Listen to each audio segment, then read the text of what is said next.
Under the era of the Tokugawa shogun, Japan closed its doors to the outside world for over 200 years. In 1853, the United States Navy sailed into Tokyo Harbor, opening Japan to foreign trade and its people to a new and alien culture that existed across the ocean in America.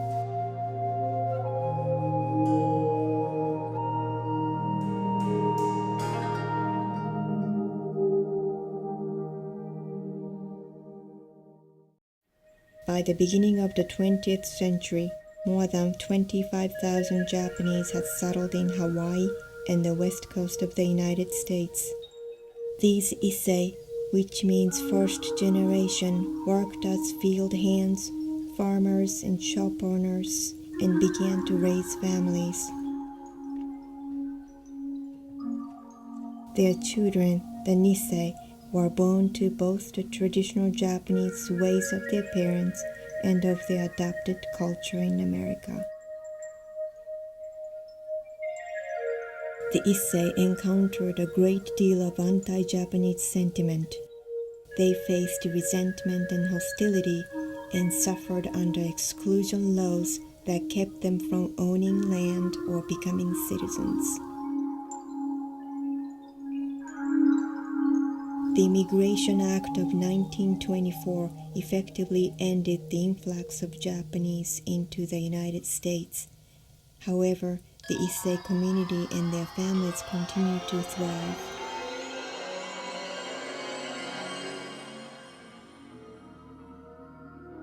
By 1930, there were over 100,000 Japanese living in America. Nearly half of them were Nisei.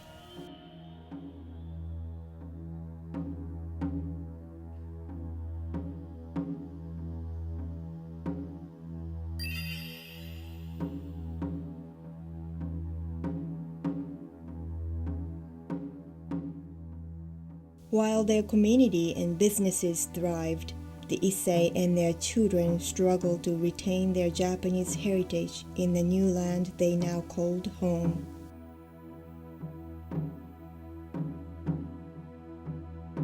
Their struggle would become much more difficult than the Issei and their children could ever imagine. December 7th, 1941, a date which will live in infamy. The United States of America was suddenly and deliberately attacked by naval and air forces of the Empire of Japan. After Pearl Harbor, anti-Japanese sentiment was widespread. Many Americans suspected the loyalty of the Issei and their families and wanted them removed from homes near the west coast of the United States. In 1942, President Roosevelt signed an executive order to evacuate all Japanese immigrants and their Nisei children from their homes to internment camps for the remainder of the war.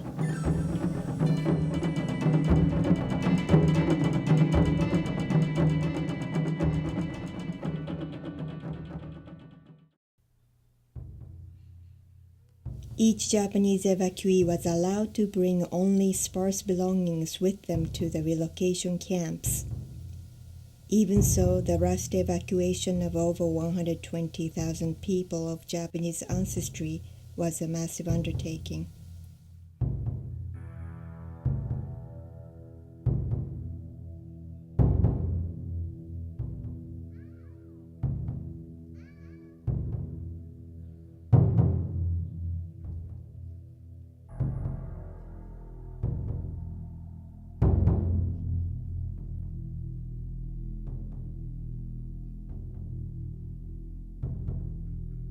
The evacuees, both young and old alike, were given identification tags.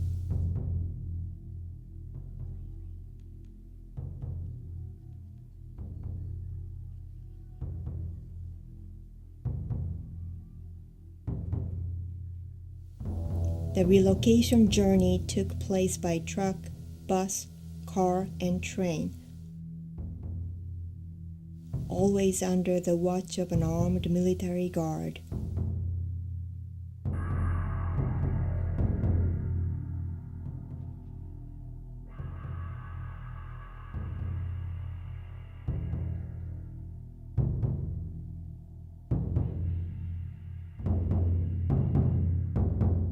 The final farewells were often chaotic and emotional. In some cases, family members were separated and put into different camps.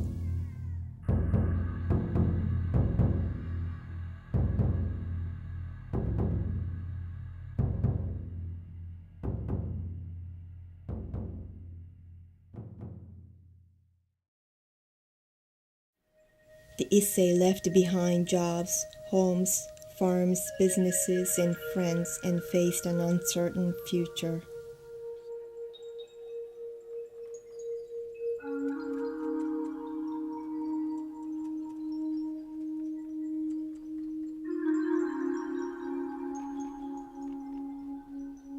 The internment camps were all located in desolate locations, far away from any sign of civilization.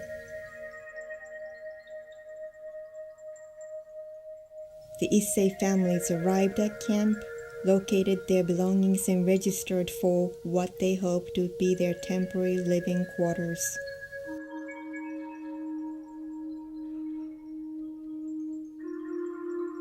Their quarters were bleak and overcrowded. Often multiple families were squeezed into the sparse barracks.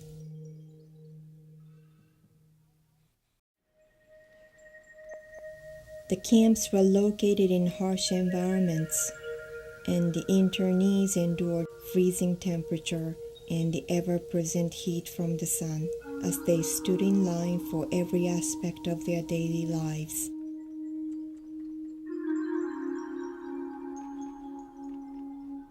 And always behind barbed wire and not far from the armored towers.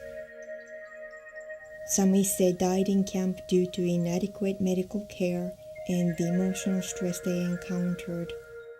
Each camp required that every Japanese internee take a loyalty questionnaire, which was confusing for those Issei who had been excluded from becoming citizens, and for the young Nisei who feared being separated from their parents. Some who did not answer the loyalty questionnaire satisfactorily were sent back to Japan for repatriation. Many of the young men who were considered loyal were enlisted in the military.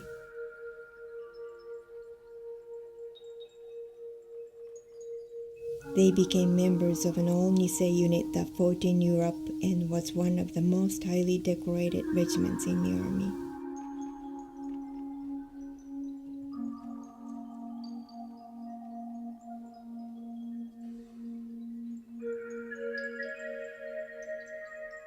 Nisei wives waited for their husbands, and many women joined the military.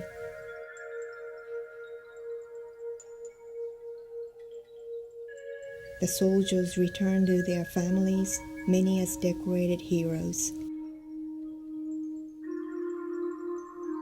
Some returned injured, and many did not return.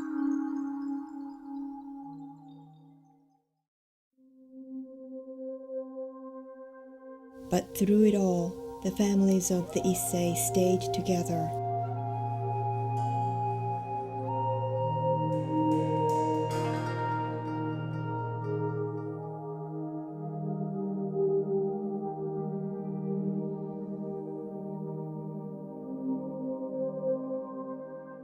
And when the war finally ended in 1945, they bid farewell to the friends they had made during these difficult times and left the internment camps forever.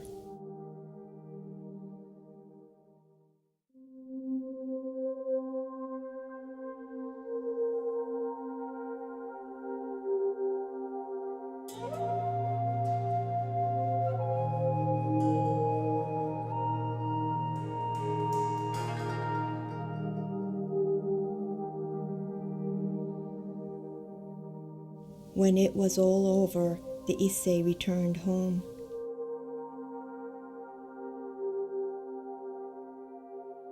The original journey from Japan years ago was now a distant memory.